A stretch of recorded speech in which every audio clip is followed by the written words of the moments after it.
হ্যাঁ গো, তবে আর কি কি ছিল? আর কি কি ছিল শুনবি ভালুকটার? হ্যাঁ হ্যাঁ, বলো বলো।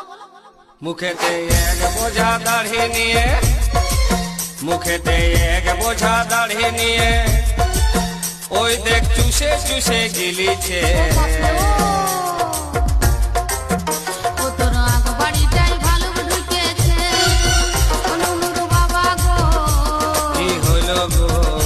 ও তোর আগ বাড়িটাই ভালুক। হ্যাঁ গো, তবে আর কি কি ছিল? আর কি কি ছিল শুনবি ভালুকটার? হ্যাঁ হ্যাঁ, বলো বলো। মুখেতে এক বোঝা দাড়ি নিয়ে, মুখেতে এক বোঝা দাড়ি নিয়ে, ওই দেখ চুষে চুষে গিলিছে।